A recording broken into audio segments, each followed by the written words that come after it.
Assalamualaikum warahmatullahi wabarakatuh. Saya Desi Fitriatur Ramadan dari Prodi D4TLM semester 4. Saya akan menjelaskan tentang penentuan kadar amonium di dalam sampel air. Nah, sebelumnya saya akan mengulas sedikit tentang amonia. Amonia atau yang memiliki struktur kimia NH3 merupakan senyawa nitrogen yang nantinya akan berubah menjadi NH4 dalam pH rendah. Nah, NH4 inilah yang kita sebut dengan amonium. Nah, bahayanya amonium di dalam suatu sampel perairan itu dapat menyebabkan keracunan dan juga bisa dapat menyebabkan kerusakan pada ekosistem yang ada di perairan tersebut. Nah, tujuan dari analisis kadar amonium sendiri yaitu untuk menentukan besarnya kadar amonium di dalam suatu sampel perairan. Kemudian prinsipnya yaitu amonium yang bereaksi dengan larutan Nessler akan membentuk senyawa kompleks atau disperse koloid yang nantinya akan berwarna kuning hingga kecoklatan. Lalu prosedurnya yang pertama yaitu pembuatan larutan induk. Misal kita akan membuat larutan induk dengan konsentrasi 1000 ppm dalam 100 ml. Langkah pertama yaitu melakukan perhitungan terlebih dahulu. Kita mencari MR dari NH4Cl per MR NH4-nya. Seperti ini. Ini kita mencari persamaannya terlebih dahulu, kemudian kita mencari MR-nya. Maaf, gambarnya kebalik. Di sini ditemukan bahwa hasilnya itu 29,7 mg. Kemudian kita mengambil dan menimbang larutan sebanyak 29,7 mg itu tadi ke dalam beker gelas. Lalu di-add-kan dalam 100 ml Aquades dalam labu ukur sampai tanda batas. Langkah yang kedua yaitu pembuatan larutan seri standar.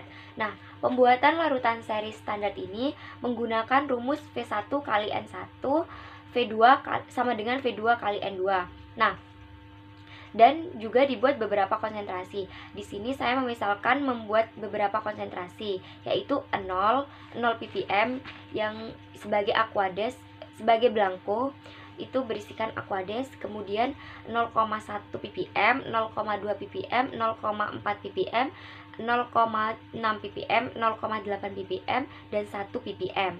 Nah, kemudian masing-masing larutan konsentrasi tadi itu dimasukkan ke dalam labu ukur 50 ml dan di-add-kan sampai tanda batas. Nah, setelah itu diambil sebanyak 25 ml larutan tadi dimasukkan ke dalam Erlenmeyer.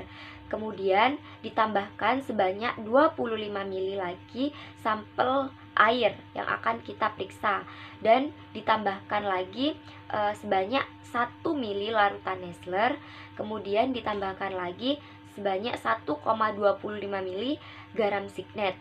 Kemudian dihomogenkan dan diinkubasi selama 10 menit.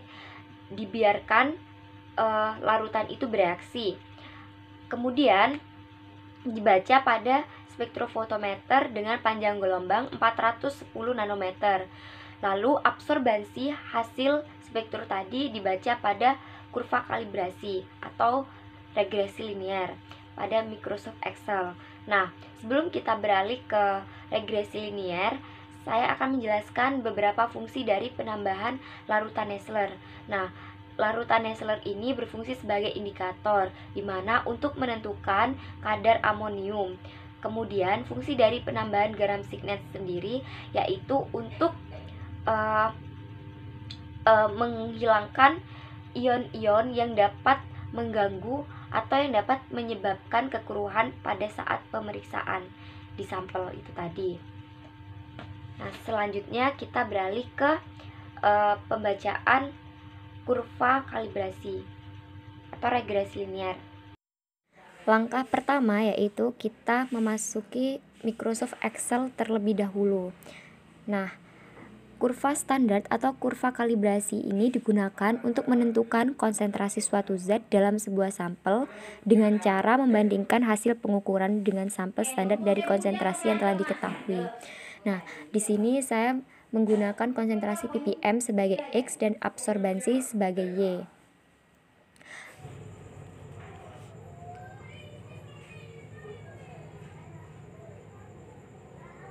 Dan kemudian untuk konsentrasinya saya menggunakan 0 itu sebagai blanko, kemudian 0,1, 0,6 dan 1, kemudian sampel.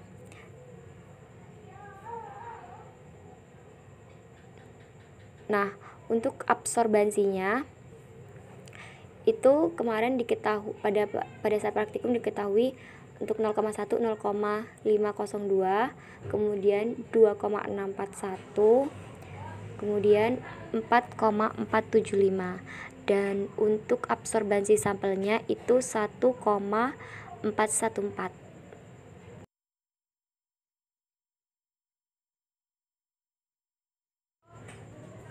Nah, kemudian kita buat tabel, kita rapikan terlebih dahulu.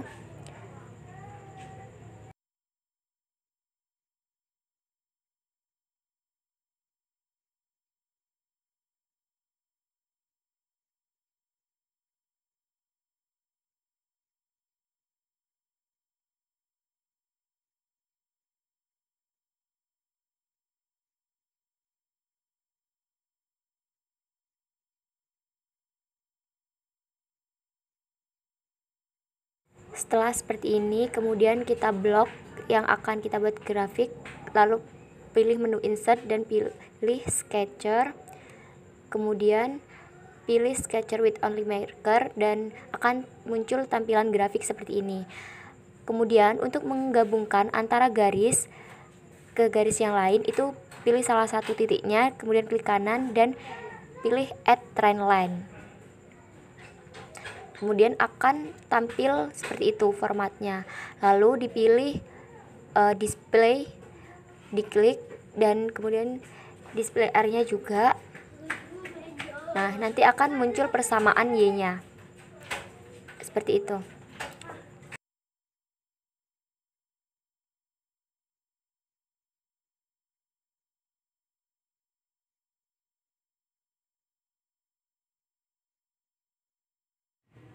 Nah, setelah seperti ini kita masukkan ke dalam persamaannya, dimana dengan menggunakan rumus Y sama dengan AX plus B, dimana Y itu sebagai absorbansi, A itu gradien garisnya, X itu sebagai konsentrasi ppm, dan B itu sebagai konstantanya. Kemudian kita masukkan Y sama dengan 4,4358X plus 0,0193. Kita masukkan persamaan yang telah diketahui.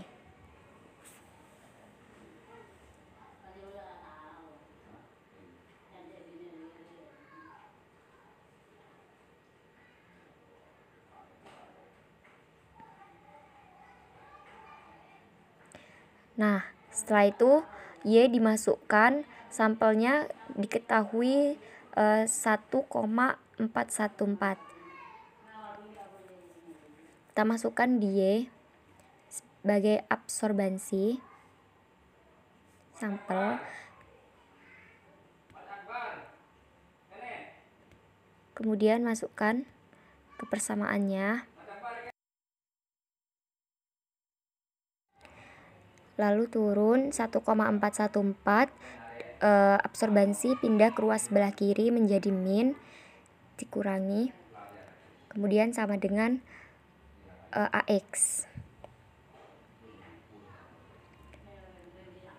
4,4358X.